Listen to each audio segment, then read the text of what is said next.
Euzu billahi mineşşeytanirracim. Bismillahirrahmanirrahim. Esselamu aleyküm ve rahmetullahi ve berekatuhu.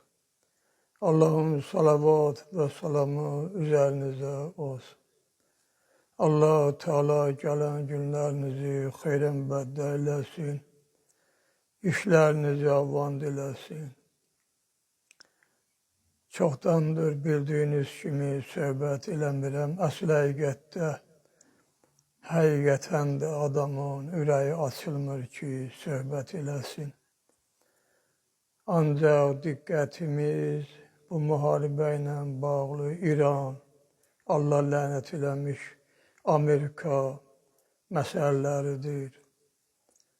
Vaxtımız onları izləməklə və dünya işləri ilə qarışıb belə gözəl, dəyərli söhbətlər də edə bilmirik.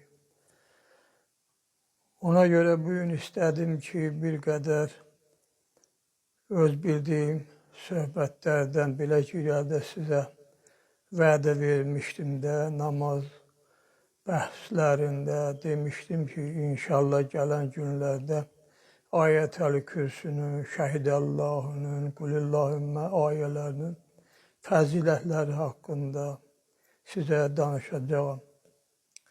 Ayətəl Kürsü haqqında irəlidə bir qədər danışmışam. Amma yenə də bir qədər Ayətəl Kürsünün fəziləti haqqında danışmaq istəyirəm.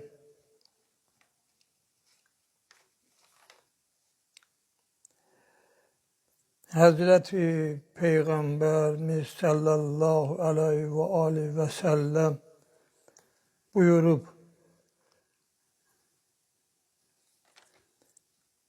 hər o evdə ki, Ayətəl Kürsü oxunar,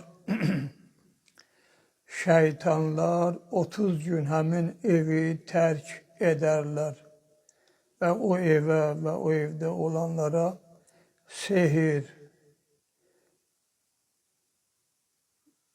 təsir etməz və sehirbazlar həmən evə gələ bilməzlər.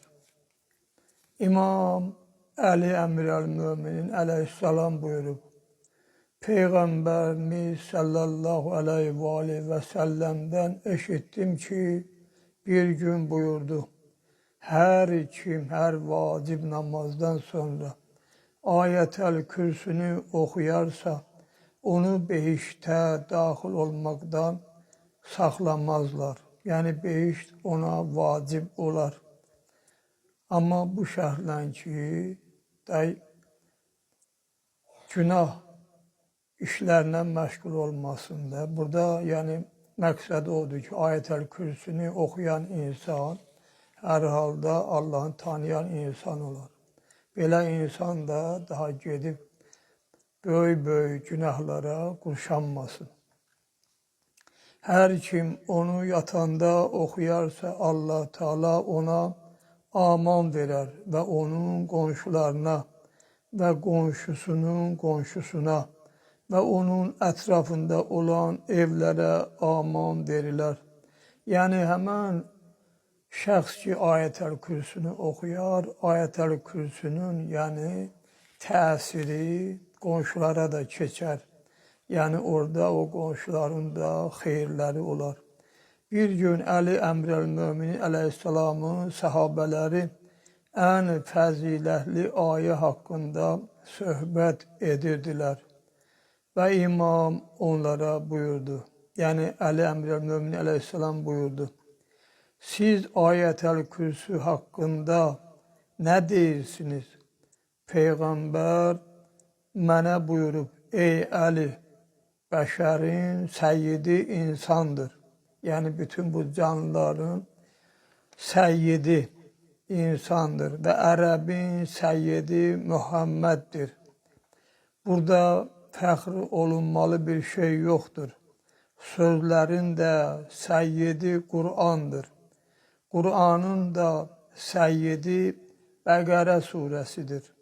Bəqərə surəsinin də səyyidi isə Ayətəl Kürsüdür.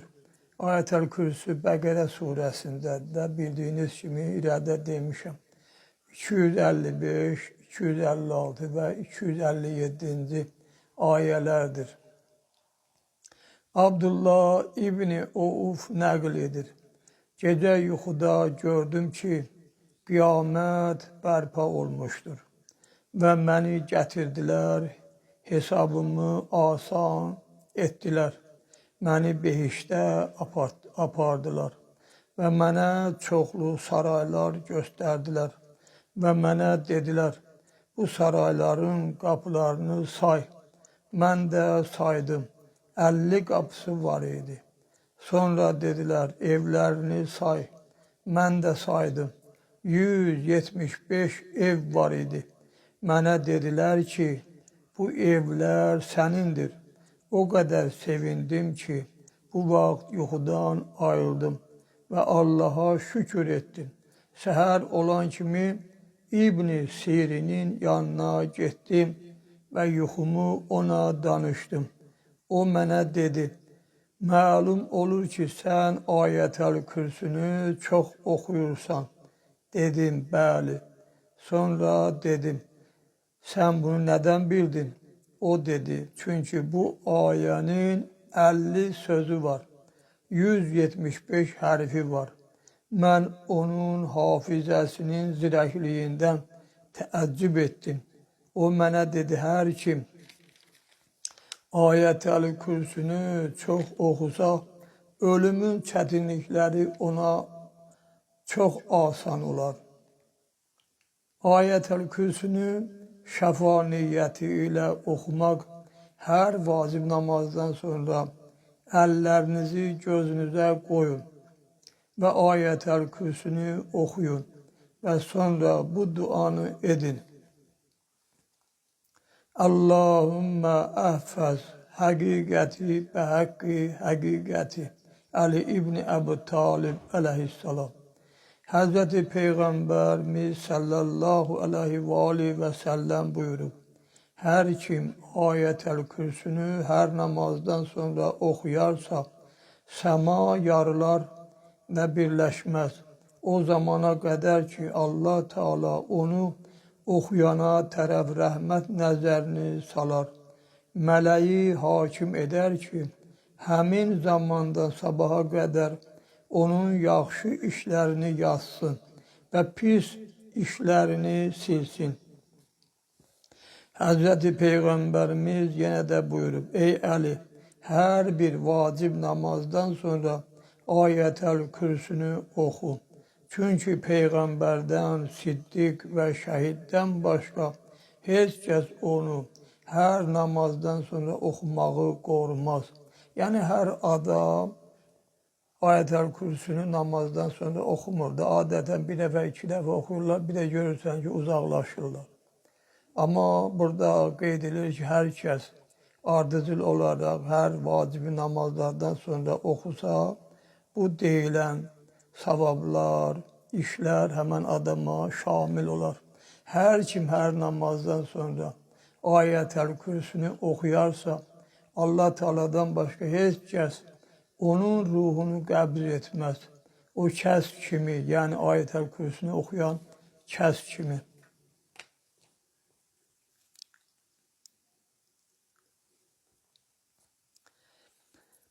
Übəy İbn Kəəb deyir, bir gün Peyğəmbər sallallahu aleyhi və səlləm məndən 3 dəfə soruşdu. Allahın kitabında hansı ayə daha böyükdür? Yəni Qur'an-ı Kərimdə. Mən hər 3 sualın cavabında dedim, Allah və onun Peyğəmbəri daha yaxşısını bilər. Axırda dedim, Ayətəl Kürsü. Həzrət buyurdu, bu elm sənə halal olsun. And olsun canım əlində olan Allaha bu ayənin dili vardır ki, ərşin ayağında dayanıb aləmlərin Rəbbini paçlıqla yad edir. Bir gün Əli əleyhissalam yenə buyurur, hansı ağıllı şəxs yatan zaman Ayətəl Kürsü və Amənə Rəsul ayələrini oxumaz. Peyğəmbər buyurur, ərşin xəzinəsindən Ayətəl Kürsü nazil olanda şərq və qərbdə olan bütlər üzü üstə düşdü. İblis qorxub qəbiləsinə dedi, bu gecə böyük bir hadisə baş verib. Gedim gəzim və nə baş verdiyini öyrənim. O Mədinəyə çatanda bir kişini görüb soruşdu. Keçən gecə nə olub? Kişi dedi, Peyğəmbər salavatullah bizə buyurdu ki, ərşin xəzinələrindən bir ayə nazil olub, yəni Ayətəl Kürsü nazil olub. İmam-ı Sadiq əleyhissalam buyurmuşdur. Allah Teala bu ayələrin nazil olunmasını əmr etdikdə ərşə yapışıb qaldılar. Pərverdigara bizi hara göndərirsən, xətakar və günahkarların yanına. Allah Teala onlara vəhy etdi. Nazil olun, izzət və cəlalıma and olsun. Ali Muhammeddən və onun işlərindən, onun şiələrindən bağışdır. Onun şiələrindən kim sizi vacibi namazdan sonra oxusa, ona gündə 70 dəfə nəzər edərəm. Hər nəzərimdə onun 70 hacətini yerinə yetirərəm. Günahından keçərəm. Peyğəmbər salavatullah yenə buyurdu, ya Əli, hər namazdan sonra Ayətəl Kürsünü oxu. Çünki onu yalnız Peyğəmbər, Siddiq ya şəhid qoruyar. Peyğəmbər sallallahu aleyhi və səlləm buyurmuşdur. Bu ayə harada oxunsa, şeytan 3 gün ora gəlməz. Və ya bəzi xəbərlərdə 30 gün ora gəlməz. 40 gün heç bir cadu ona təsir etməz. Ya Əli, bu ayəni öyrən, övladlarına və qonşularına öyrət ki, bundan böyük ayə nazil olmayıb. Əli əleyhissalam buyurur, Peyğəmbərimizi bir gün mənbər üstündə gördüm ki, deyir, hər kəs hər vacibi namazdan sonra Ayətəl Kürsünü oxusa ölümdən başqa onu heç nə cənnətdən saxlaya bilməz. Siddiq və abiddən başqa heç kim onu oxumaz. Hər kəs yatarkən onu oxusa, Allah Teala onu, evini, qonşularının evini qoruyar. Cabir İbni Abdullah Peyğəmbərimiz sallallahu aleyhi və səlləmdən rəvayət edir. Allah Teala Musaya vəhy etdi ki, kim hər namazdan sonra Ayətəl Kürsünü oxumaqda davamiyyət göstərsə, yəni ardıcıl fasilə vermədən oxusa, Allah Teala ona şükür edən qəlb, Peyğəmbər əcri, siddiq əməli verər. Onu rəhmətinə daxil edər. Onun ölümdən başqa cənnətə getməyə maniyəsi olmaz. Yəni, ən azından vacibi namazlardan sonra hər kim, yəni fasiləsiz, ara vermədən, davamiyyətli halda oxusa, həmən bu deyilənlər ona şamil olar. Musa əleyhissalam bu işdə kim davamiyyətli olar dedi. Allah Teala yalnız Peyğəmbər ya siddiq ya razı olduğum şəxs ya da şəhadət qismət etdiyim insanlar buyurdu. Yenə də Peyğəmbər sallallahu aleyhi və səlləm bir gün buyurdu. Kim evdən çıxanda Ayətəl Kürsü oxusa, Allah Teala 70 min mələk göndərər ki, evinə qaydana qədər ona, onun üçün bağışlanmaq istəsinlər, onu dua etsinlər. Kim evə gələndə oxusa, Allah Teala fəqirliyi ondan uzaqlaşdırar. Bir dəstə sahabə Peyğəmbər məscidində əyləşib Qur'anın fəzilətlərini zikr edirdilər ki, hansı ayə üstündür? Biri İsra surəsinin axırını, digəri Məryəm surəsini, üçüncüsü Taha surəsini deyirdi. Əli əleyhissalam buyurdu, nə üçün ayətəl kürsüdən qafilsiniz? Mən Peyğəmbərdən eşitdim ki, ya Əli, Adəm əleyhissalam bəşərin ağasıdır. Mən ərəbin ağasıyam. Bu fəxr deyil. Salman Farsın ağasıdır. Süheyb Rumun ağasıdır. Bilal Həbəşənin ağasıdır. Tur Sina dağların ağasıdır. Sidr ağacların ağasıdır. Haram aylar ayların ağasıdır. Cümə günlərin ağasıdır. Qur'an kəlamların ağasıdır. Bəqərə surəsi Qur'anın ağasıdır. Ayətəl Kürsü isə Bəqərənin ağasıdır. Ömər İbni Əbülmiqdam İmam Baqir əleyhissalamdan rəvayət edir. İmam Baqir əleyhissalam bilirsiniz də 5-ci bizim imamımızdır. Hər kəs Ayətəl Kürsünü oxusa, Allah Teala ondan 1000 dünya bəlasını, 1000 axirət bəlasını götürər.